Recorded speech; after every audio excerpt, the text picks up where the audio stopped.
Any books that you have in throughout your life or in your career, maybe things you've read recently over the last couple of years, or maybe early in your career that said really kind of shaped my thinking or accelerated my growth, right, or just changed the way that you think about being a leader and a business professional?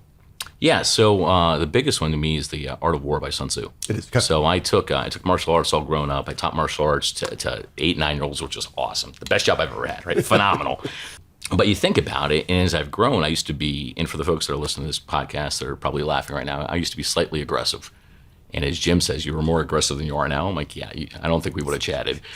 But it was always, hey, you got to be in the fight. You got to go head to head, face to face, knuckle to knuckle. And then you think about it, the concept of out thinking versus out fighting, especially in our market, we our biggest competitor is $5 billion. I mean, they're huge, right? Yep. And they're great guys, and I know a lot of them personally, but if we go muscle to muscle with them, it's going to be some heavy lifting. Yeah. Versus, hey, how do we outthink and figure out what happens?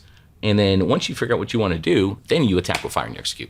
And every time I read that book, I read it about once every 6 months, and okay. On tape, and then it's much more impactful when you read it versus listen to it. But you pull something new out of it, right? Yeah. And then the other one is 5 dysfunctions of a team. So when I was coming on board with New South, we do two management retreats every year. Just sit down and talk about where's the direction of the business and how do we execute. Ironically, I was reading that again, and the New South leadership team was reading it again. So our first management team was ready to execute. Yeah. But if you look at the 5 core things of trust, conflict, commitment, accountability, and results, nothing starts without trust. If I can't trust you working together and to have my back or to play your position on the team, everything else just doesn't work out. But to me, it's the conflict piece, mm-hmm. right? And it ties back to the conversation we had a few minutes ago about, asking tough questions. Nobody wants to hear the word no. To me, when you hear no, that's when the game starts. That's when selling starts, right? It's like, how do I figure this out? Yeah. But, if I'm talking, our CFO and I and Barrett is phenomenal. One of the best CFOs I've ever worked with in my career. We get along great because we can say, that doesn't make sense, or are you nuts? And we have that candor and that trust to go back and forth. And that's that conflict you need to have. But you see these organizations where everyone says yes, everything's kumbaya, and there's little rainbows flying around, and they're getting waxed on the street, right? Because they don't have the ability to say that doesn't make sense. And that's something we try to do in our culture is, hey, if there's a driver in our Greenville branch, he can walk in my office and says, you guys made this change, but mm-hmm. it doesn't help me, and it actually hurts me. And okay, how do we fix it? So we put that up and down. But those 2 books I consistently read. I try to read them at least twice a year. Okay. And I've got to get better at reading other books, though. There's more to life than just 2. So let me ask you about conflict. Yeah. We often find, especially in sales relationships, but I would just say in general, it's not uncommon to find people that in the general population are conflict avoidant. Right. I had a slide up yesterday during the presentation that said, traction requires friction. I love that. Right? And I didn't come up with that, obviously. I stole that from somebody, but I was like, sometimes you need to have these tough conversations with customers, internally, externally, to move things forward. And yet, for people that say, listen, man, I get paid on commission. It's easier for me to go along, whether I'm selling them 5% of the total spend or 70%. It's part of what, puts food on the table and allows my family to grow, right? Mm-hmm. Are there ways from a leadership perspective that you've been able to coach people into these more consistently on their own to actively seek out some of these conflicts when necessary? Yeah, so I've done it a lot, especially in the last probably say 5 years. Okay. And it's all by example.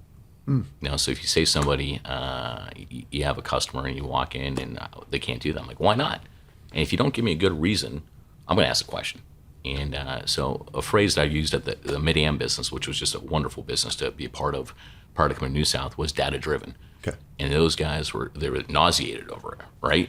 But they took the data and they understood, going back to the art of the possible, and they started asking tough questions to customers. And the success that team had over that 3-year period and continue to this day is amazing because they're taking that concept of understanding, hey, let's hear a no, let's figure out why, and let's break through it. And there's some guys like, Brandon and Larry and Mark, those guys just nailed it. And because they asked the tough questions. But people that don't ask tough questions, there's a character flaw in there somewhere, right? They're afraid of losing something. Okay. And if you're afraid of losing something, that's a flaw in your culture. Either a culture or the person. And that goes back to the LPCR, right? Yep. So something's flawed there.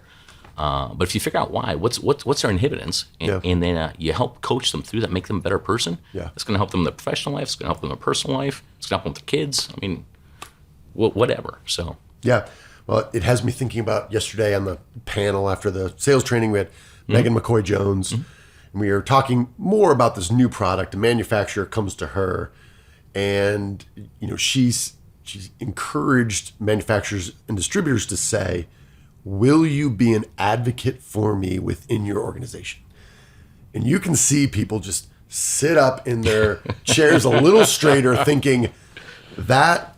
If you ask, the CEO of a $1 billion company that question, there's a good chance, unless you've laid the groundwork, you're going to hear no there. Oh, man. But that is the one piece of information, because if they say yes, well, you've gotten the stamp of approval from the highest, highest levels in the organization, names in the building, right? Are there other questions that come to mind when you say, hey, let's ask these tough questions, when you said, let's hear a no? Is there anything else here as we kind of wrap up that you'd say is, these are the things that we need. We can't be afraid of having these tough conversations with our own people and our customers. Yeah. So I think one question I ask a lot is, what would you do if you were me? And everyone, we get up in the morning every day. We brush our teeth or look in this mirror, and something is always there's a reason for something. Yeah. And 95% of the time, that reason is the person that's looking at you when you brush your teeth. If you brush your teeth, which I hope you do. Sometimes. Yeah, only on Tuesdays, right? But that's a problem. So I say that a lot to our teams. I say that a lot to our customers. If you were in my shoes, what would you do? And that was when we were talking to the groups yesterday. They're talking about going in, how do we sell these people? I'm like, well, put yourself in their shoes. Right. If you put yourself in their shoes and say, hey, what would they be asking me, or what advice would they give me? That's big. And a lot of times you're going to get some stuff you don't want to hear. I mean, I know I get all the time, but it makes you better, right? Conversely, if you tell people, especially from a customer standpoint, here's the opportunity in the market, or here's what you kind of like we talked about the folks that had the 15 or 16 invoices per delivery, helping people understand that maybe their baby isn't the cutest kid in the world. Yeah. But if you do this, it'll be the Gerber baby, right? Things can happen. Yeah. And they're not going to like to hear it, but hopefully they respect you for it. Yeah. Well, when you said that question, what would you do if you were me? My immediate thought was you talking to your own people internally. Yeah. And then obviously, good question asked there. But you said to your customers as well. I was like, oh, yeah, I love that question. And I would also say it's probably very revealing if they say, oh, never really thought about that. Yeah. Well, then our relationship probably isn't that strong if you're not thinking about how we can work together more collaboratively and, progress faster. So. Right. Well, hey, man, this has been fantastic. There's all sorts of stuff that I'd love to dig in, but I appreciate your time. Any parting thoughts, or for any folks that are listening, we have listeners kind of from across the entire spectrum who want to learn more about you, about New South, what you guys are doing, maybe any parting thoughts, and then where people can find more information about New South and the team that you're developing and all the great things you guys are doing. Yeah. So, my key takeaway, I think I said it a few times, is whether your personal life, your business life, financial life, and no matter what industry you're in, it's up to you. It's easy to say, hey, I didn't get this raise, I didn't get that order, I didn't do X, my wife's mad at me. It's up to you. And the faster people realize that and really implement that, that's the action. That's your call to action. And then you have a fork in the road. Do I do what it takes to get what I want, or do I continue with what I'm doing and accept the results? So that's key. And then number two is about New South. Hey, we're growing. We got some good stuff going on. We have an amazing team of people. We did our first acquisition in November of last year. We've got a few more in the pipe that hopefully get announced here shortly, and it's going to be a game changer for us. So, but it's if you're looking for an organization that is people centric, customer focused, and you don't like what you do, give us a call. And whether you can work for us or not, we know our organization knows enough people. I'm happy to hook you up with another organization that, hey, it's a job you love, because we don't save lives, we don't deliver babies. We sell bags of dirt and sticks of steel, and if we're lucky, we get to bend them not once but twice. If we're really lucky, we get to bend them 3 times. That's all we do, right? It's not rocket science. And all of us in this industry have the good fortune of making a great living in a fun job. Yep. So I think if you don't love what you do, I don't know, go play golf. Good. Well, man, appreciate you. I think that's a great place to end. Abhi Singh, Thank you very much. Brad, thank you.